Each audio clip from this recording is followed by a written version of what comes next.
Hi, everyone. This is America Adapts, the climate change podcast.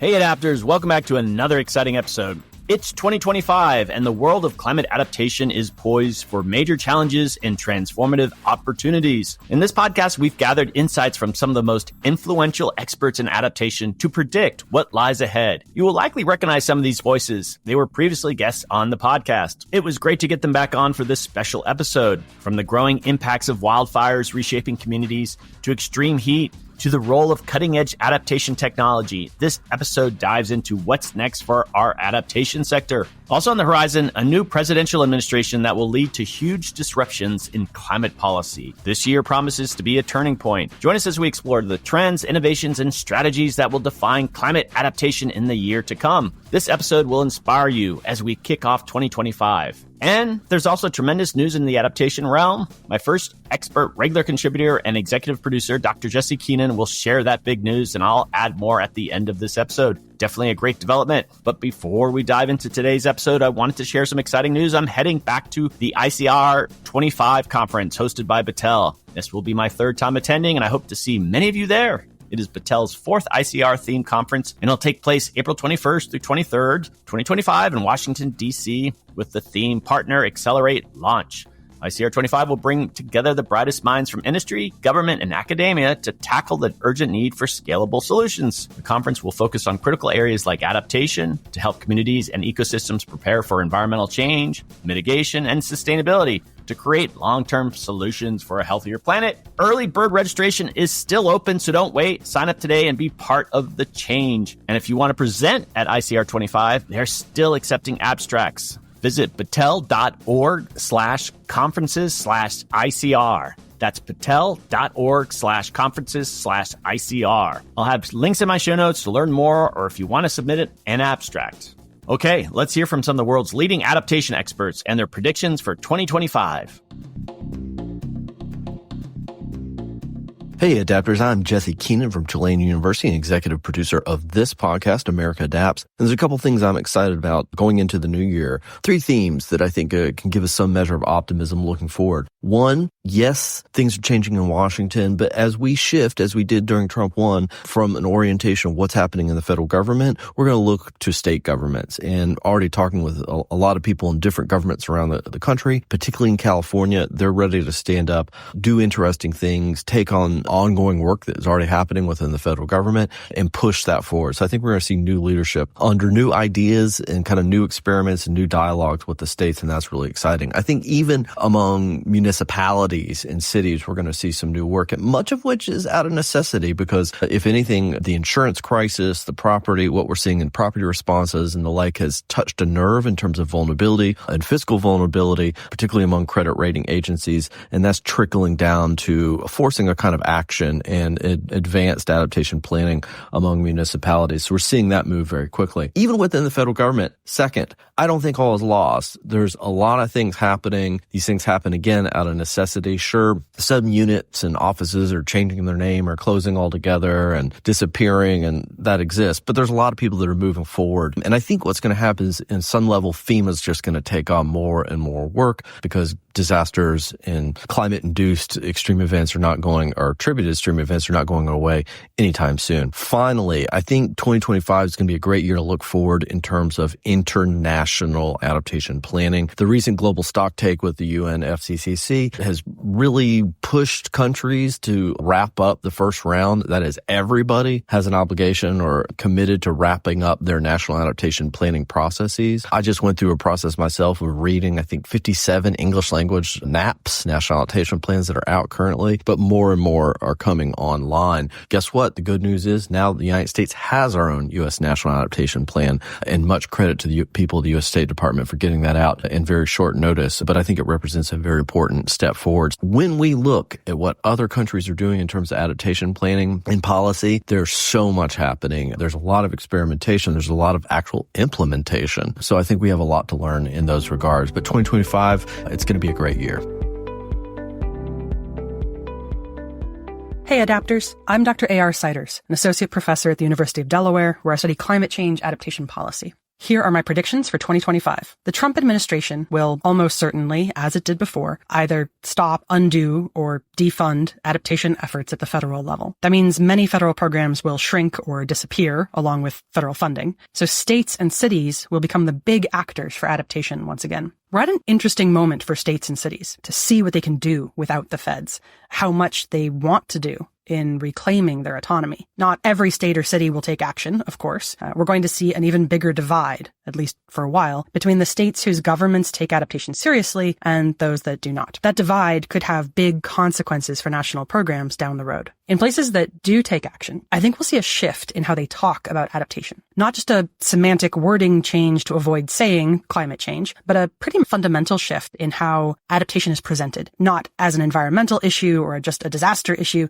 but as part of a more populist movement, part of a way of thinking about how we could change our communities, our infrastructure, economies, our way of life in ways that would help. We've already seen this shift start to happen, and I think 2025 will see it expand dramatically. Wealth inequality in the United States is at an all-time high, and disasters like the LA wildfires really shine a spotlight on the problems that are occurring all across the country. Affordable housing shortages, transportation gridlock, urban sprawl, underfunded emergency management responses, insurance crises, all of it is adding up, and people are angry. I think we might reach a tipping point. I don't know if that's 2025 or further down the road, but I think people will start to demand change. Some already are, not just on climate, but across the board, building adaptation into a bigger movement. Combined with that, there's a ton of creative work in the arts around climate futures and adaptation. Everything from video games, virtual reality, climate fiction, solar punk, art exhibits, even plays. They're all showing people, sometimes literally, a whole range of futures.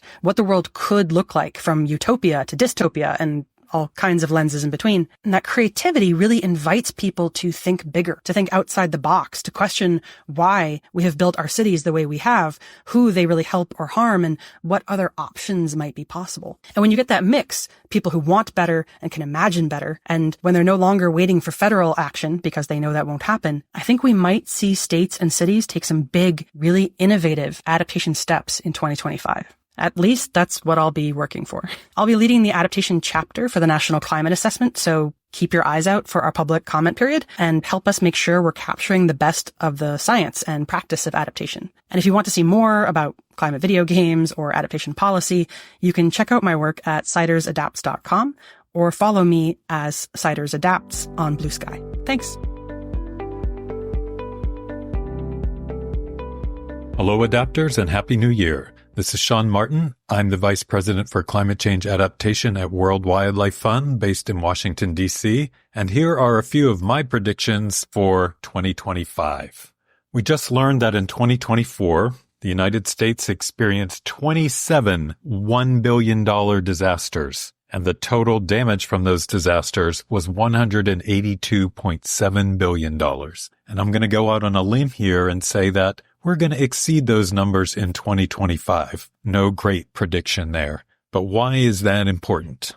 I think we are becoming numb to disasters. We have normalized the horrendous effects of climate change, that we are constantly bombarded with bad news, that psychologically we're shutting down and moving on quickly. And this is not going to help us adapt or prepare for future disasters. What we really need to do is take a different approach to how we're communicating these stories. And rather than focusing on the constant stream of disasters, we need to start looking for bright spots, those communities that are doing things and somehow are managing to stay safer. There's a great book by Chip and Dan Heath that I read a while ago called Switch: How to Change Things When Change is Hard, and really affected me in how I approach these kind of problems. Rather than focusing on, hey, things are getting worse and worse, and if we don't act now, it's going to be even worse in the future. When people experience hardship, they want to return to normal. They don't want to make great change. And the best thing that we can do is to find what they call bright spots, places where communities have done things differently and they're succeeding. We need to find those stories and elevate them and change the dynamic of how we are talking about climate change and adapting to climate change and managing disaster risk so that people start to see hope rather than shut down because of the constant stream of bad news. That's my first prediction. I think in 2025, we are going to see more and more misinformation and disinformation about climate change, its impacts, and how we're responding to them. We saw the reaction in Western North Carolina after Hurricane Helene that was targeting people there saying not to trust FEMA. We're seeing all kinds of scapegoating and blaming for the fires in Los Angeles this week. That's very unfortunate. And I think we're going to see more and more of that. And at the same time, social media platforms are pulling back on fact-checking and shutting down misinformation. And so I think the listeners of your podcast and like-minded people need to step up and become community note providers and fight disinformation and misinformation wherever we see it and change the narrative on what's causing climate change, how we can adapt to it, and the better future we can create if we do. I also think, I'm not sure if it'll happen in 2025, but it's coming soon. We're going to see a reckoning with the insurance industry. You can already feel through things that are happening in the news that there is a lot of frustration with health insurance and also property insurance. This is playing out in Florida, it's playing out in California, and more states. People are becoming frustrated and desperate and angry, and something's going to happen. Insurance companies are businesses. Their goal is to turn a profit for their investors. And so their response to increasing risk is to either cut coverage or raise premiums, both of which are negatively impacting poor, vulnerable people in areas of high risk. And that's causing all this frustration we're seeing. Insurance companies are really going to have to rethink their business models. There's only so many times you can cut off people and raise premiums before the entire market is shut out, and then there's no insurance industry at all. Insurance companies are going to have to start working with our leaders in government and help underwrite the cost of adapting to climate change and managing risk so that they have a viable business in the future and we can all remain safer. And when we are hit with a disaster, we can recover in ways that we can bounce back better. Don't know if that's going to happen this year, but it's got to happen sometime. And my final prediction for 2025 is that we will continue to see AI in the news, and there will be more and more stories about AI linked with climate change. We already know that AI is causing increased energy demand and how that could negatively impact our emissions reduction goals. But AI has tremendous potential to help us adapt to climate change by tackling some of the complex challenges we're facing as we try to adapt.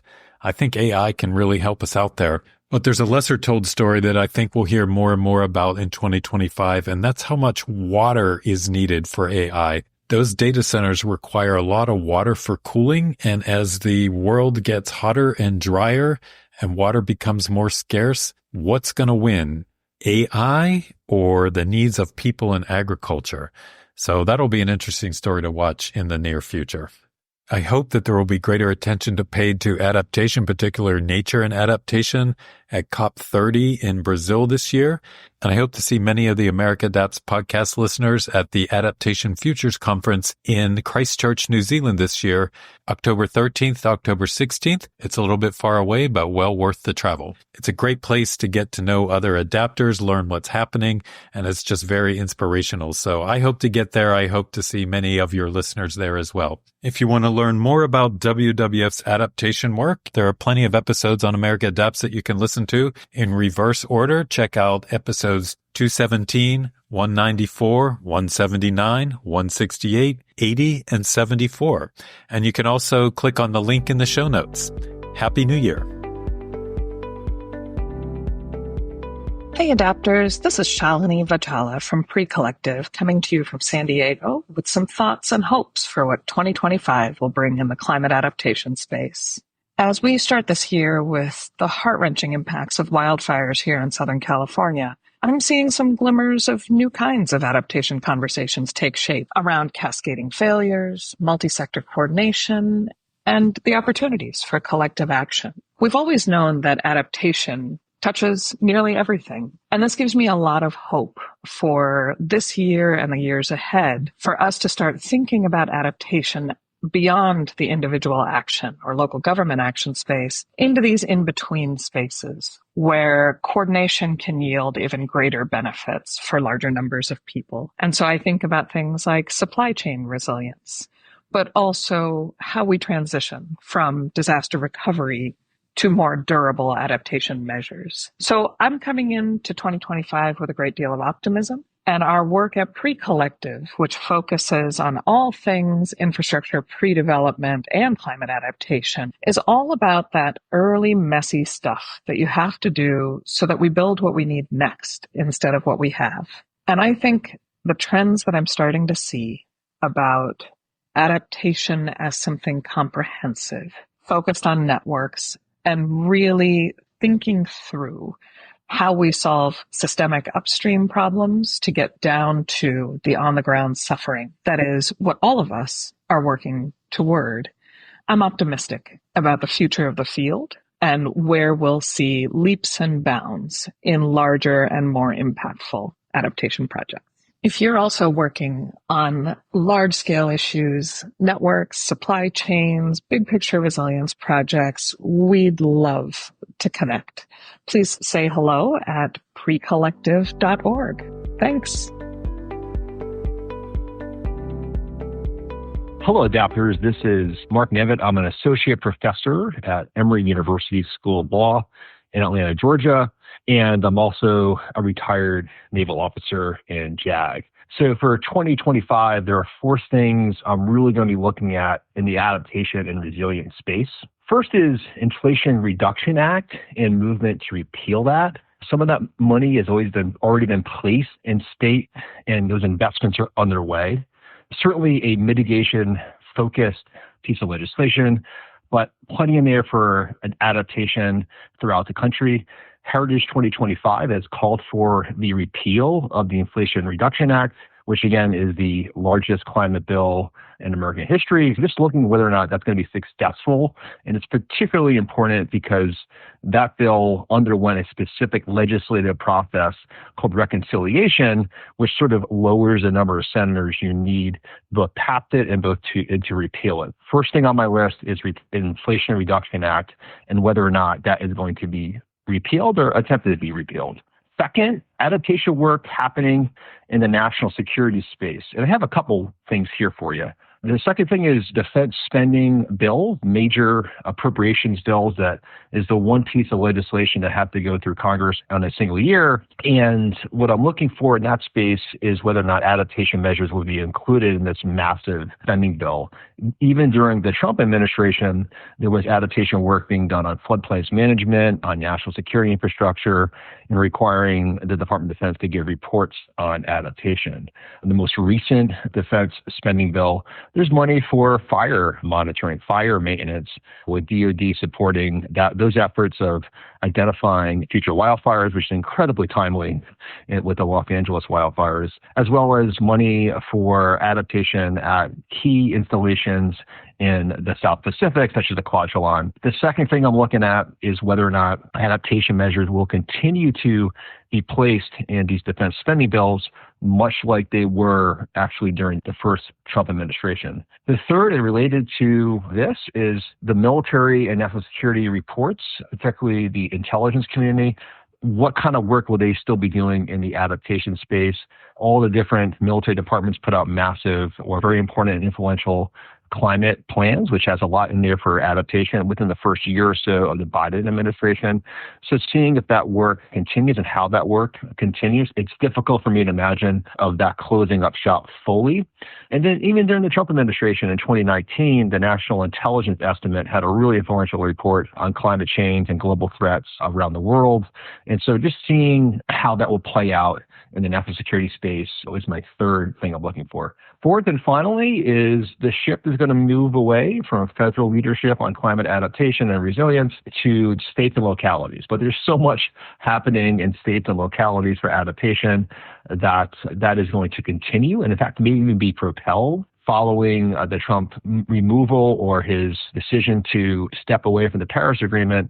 Massive campaigns at cities and states throughout the country of the We Are Still In campaign, which signaled, I think, to the international community and certainly within the American populace that Americans are taking climate change seriously. The fourth thing I'm looking at is how, if, and I think that Trump will move away from the Paris Climate Agreement, how exactly states respond. And I think there could be a massive positive steps in that direction, particularly on the adaptation space. So that's what I got for you here as we kick off 2025. Those four things: Inflation Reduction Act repeal, adaptation spending provisions and defense spending bills.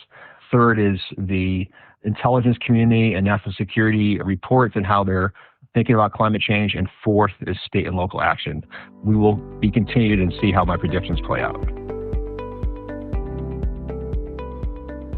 Hey, Adapters. I'm Carolyn Kousky, founder of Insurance for Good and author of Understanding Disaster Insurance. So, as you might have guessed, my predictions for 2025 are going to be focused on insurance. And I think it's going to be a really mixed year. There are many factors that influence the price and availability of insurance, and some of these had recently been trending in a better direction. Prior to the current blazes, for example, in California, the insurance commissioner had introduced a series of reforms that should help insurers continue writing policies in the state. Inflation has been coming down, many COVID-era challenges have been worked through, and the industry is predicting more stability for itself. But there are two big caveats to that. First, some near-term calming of the markets by no means implies that our long-term challenges are any less. Those are still very real and growing. And second, better industry outcomes do not always mean better household outcomes. So on the first, even if some of the other pressures on property insurance have eased a bit, we still have failed to decarbonize at the scale and pace needed. And so, as you all know, we're locked into ever-increasing risks. The planet is getting hotter, and the risk of climate-related disasters is only getting worse, not better. And that climate reality is going to keep stressing insurance markets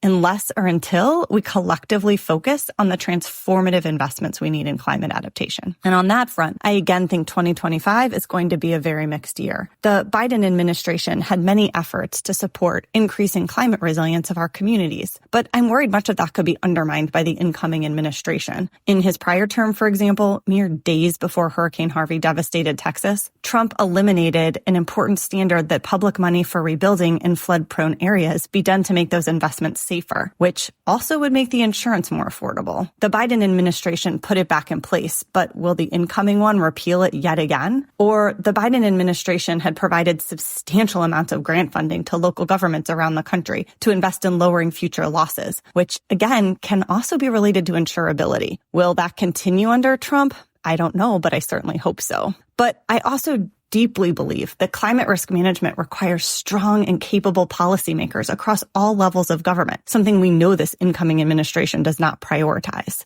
But states and local governments around the country are working really hard on these topics, and some of them have had real successes. And I do think we will continue to see that more local work throughout 2025. The state and local action is going to be critical for the second caveat too, which is making sure that insurance solutions are focused on American households and small businesses and our communities. When risks go up, the price of insurance goes up.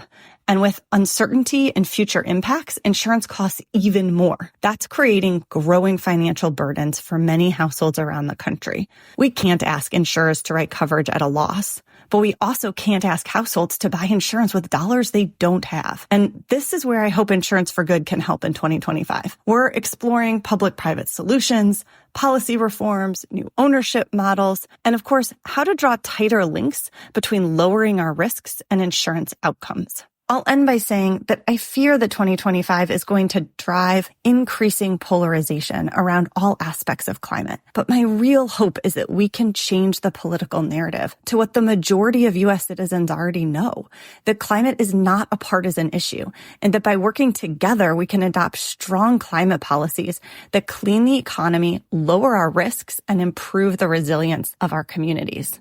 Those are my predictions. Thanks for having me on, Doug. Hey, Adapters. This is Beth Gibbons, the director of the Climate Resiliency Office in Washtenaw County, Michigan. And here are my predictions for 2025. In 2025, I think we're going to see climate migration in the news even more than ever, but we're going to see very little policy enabling migration to happen. I think with rising interest rates and overall costs of living, migration is going to continue being limited to those with resources, but I do think there's a huge opportunity for climate adaptation professionals to hear migration as really an adaptation strategy. Whether it's people leaving or people coming, what are we doing in our communities to help them be able to move with dignity, to settle with a sense of belonging, and to make this part of the work that we're doing in all ways. In terms of natural disasters, I think we're going to continue seeing an increase. And while globally, these impacts are going to be recognized as climate-fueled, here in the U.S., we're going to see an aggressive action by the Trump administration and conservative media to discredit climate attribution and defund the necessary and high-demand attribution science. I think it's important for us to stay vigilant to this, and especially for those of us that have an opportunity to talk with media, not to let the conversation slip and not to let people forget that the more impacts that we're seeing, the fires, the hurricanes, the floods, the ice storms, are fueled by our climate change. I see a lot of people reacting to the Trump administration. I see people coming through this differently than they did in 2016 to 2017. I think that there's less shock, certainly the same amount of disappointment for many. And I hear a lot of people talking about, what do I do now? A phrase that I've heard being used is, you tend the garden that you can touch. And I think that this is a time for us to be thinking about social cohesion, local action, the way that we support our communities, the ways that we can prepare people before, during, and after disasters, but also just help people usher through a time of change in so many ways. And so for me, as I'm thinking about the year ahead and about my work in the year ahead, tending the garden you can touch is an idea that's staying top of mind.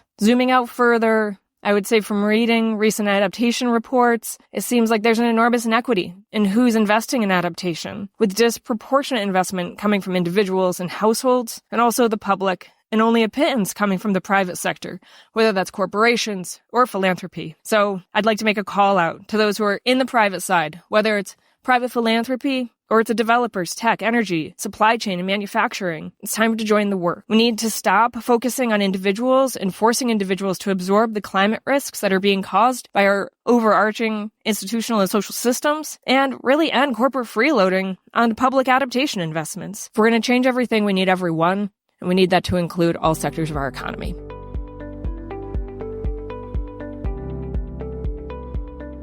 Hey Adapters, this is Lad Keith, Associate Professor of Planning and Director of the Heat Resilience Initiative at the University of Arizona. I help communities and nations across the world address extreme heat through heat planning and governance, and I'm excited to be back on the America Adapts podcast to share some of my predictions for 2025 and a success story from the last year. My predictions for 2025 are for more disruptions due to climate change, technology, and politics. So, of course, we'll continue to see climate records and events occur in 2025.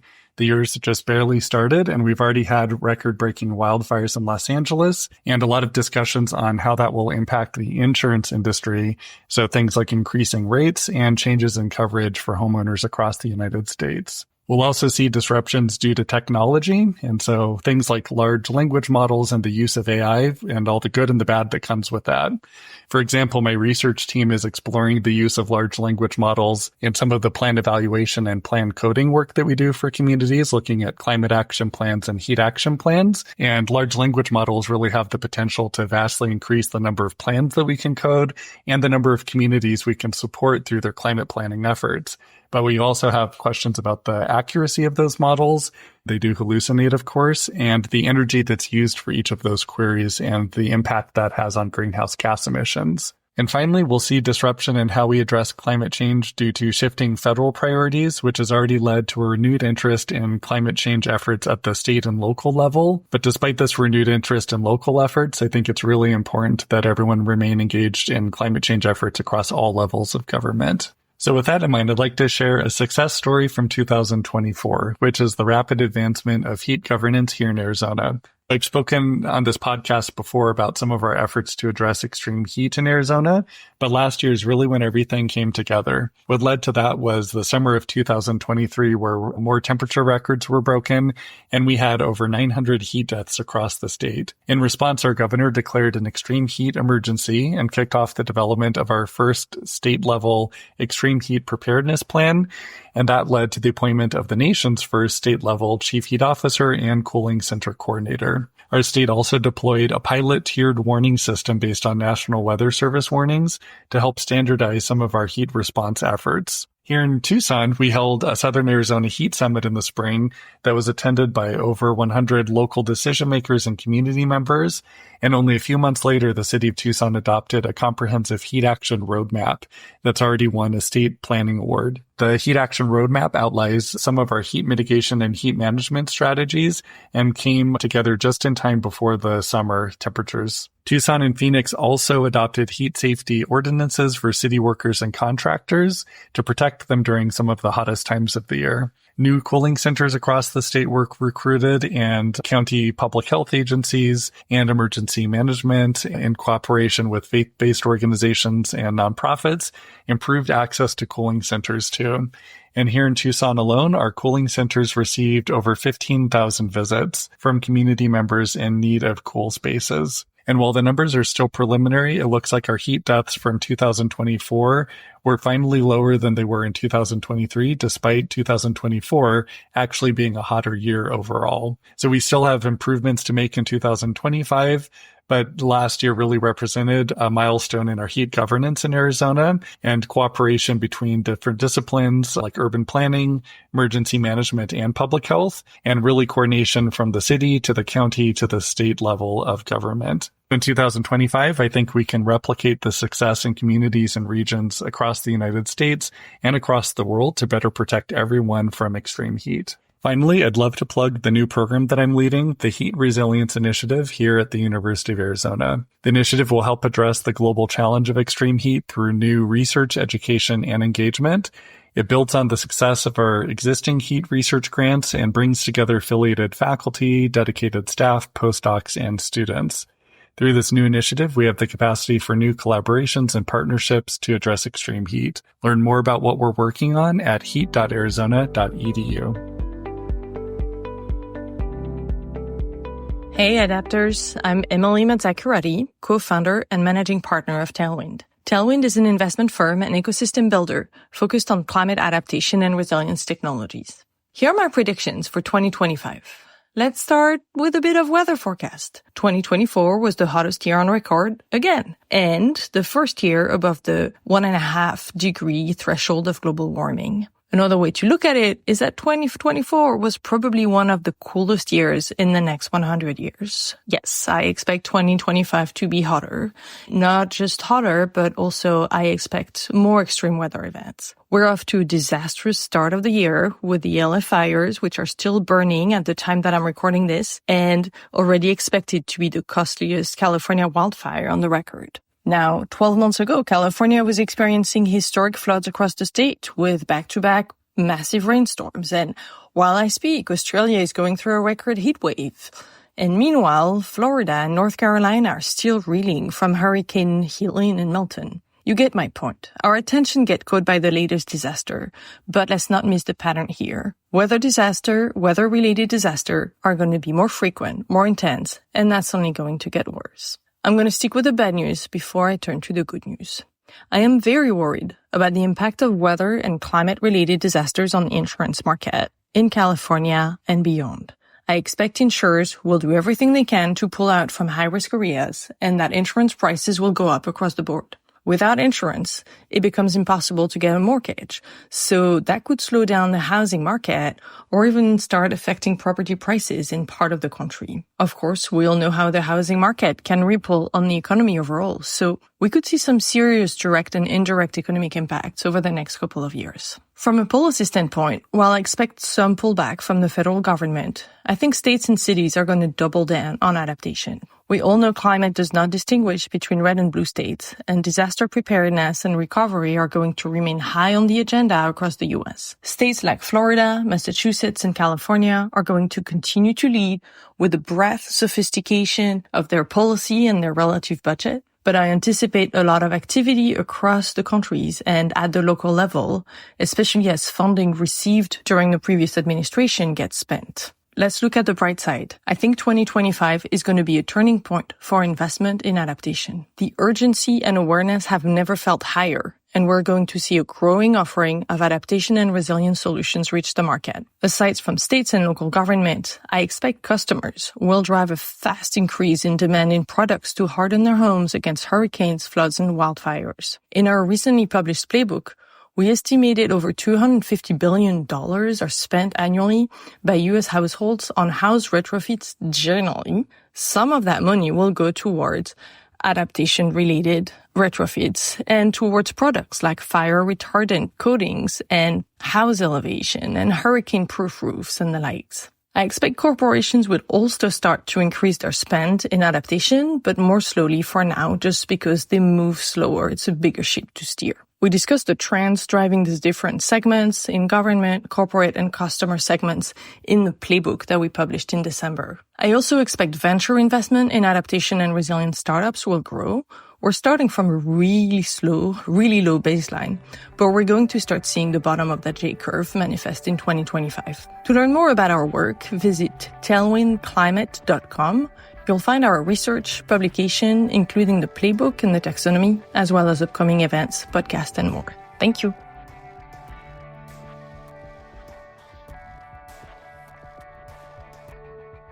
Okay, adapters, that is a wrap. A huge thank you to all the adaptation experts who joined the podcast to share their insights. Lots to ponder with their predictions. I especially like AR Siders mentioning we need an adaptation movement. I've never considered what we're doing here as a movement, but that's what needs to happen. Now let me leave you with a few of my own predictions, or more accurately, some wishful thinking. We're seeing a huge missed opportunity in this administration when it comes to climate communication. I've made the point many times in this podcast about the need to budget for marketing and communication in the adaptation work that is happening. Even with the release of major initiatives like the National Resilience Framework, if you don't prioritize communication with real funding behind it, people don't know what's been done or why it matters. It's like the old question, if a tree adapts to climate change in a forest, did it actually adapt? Without awareness, we might never know. As I've said before, calling something a framework will resonate with just a handful of policy wonks.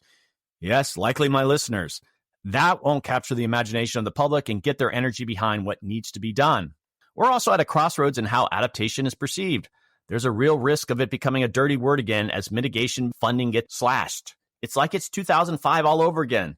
There are those on the mitigation side who seem to think doing adaptation is giving up on climate change. Those of us in the adaptation space need to stand our ground. Let's be clear. We're not against carbon reduction. It's critical, but we can't ignore the urgency of adapting to the changes already happening. The two don't compete. They complement. Another challenge on the horizon is the federal government pulling back on climate communication efforts. Over the last few years, we've seen incredible progress and collaboration from federal agencies. And while I welcome the competition in the adaptation space, those channels might now go quiet. That means it's up to us, outside the government, to step up and fill that void. On that note, here's a special message to foundations that fund or should fund adaptation. Your role will only increase as the federal government pulls back on resilience planning and implementation. You need to take more risk. Foundations are some of the most risk-adverse groups out there, and it's hurting innovation in this emerging field. Foundation staff, go hang out with some startup companies. Stop making groups jump through so many hoops and making them prove in advance that their projects will succeed. That smothers innovation. Live with financial risks. Expect projects to fail, knowing you are seeding the ground for potential groundbreaking work in the years ahead. There needs to be a massive evolution of how foundations fund this kind of work. Okay, despite these challenges, I'm excited about what's possible in 2025. As Jesse Keenan pointed out, we finally have a national adaptation strategy. It's been a long time coming, but it's here. And it's up to us to implement it, no matter what the executive branch is doing or not doing. Every year, more sectors and organizations are recognizing the importance of adaptation, and the momentum is growing. So take some risks. Try something new. This is still an emerging field with countless opportunities to innovate and make a difference. There's no better time than now to step forward and shape the future of climate adaptation. And special thanks to Kelly McNulty for inspiration for this episode. Thanks, Kelly. Okay, adapters, keep up the great work. I'll see you next time.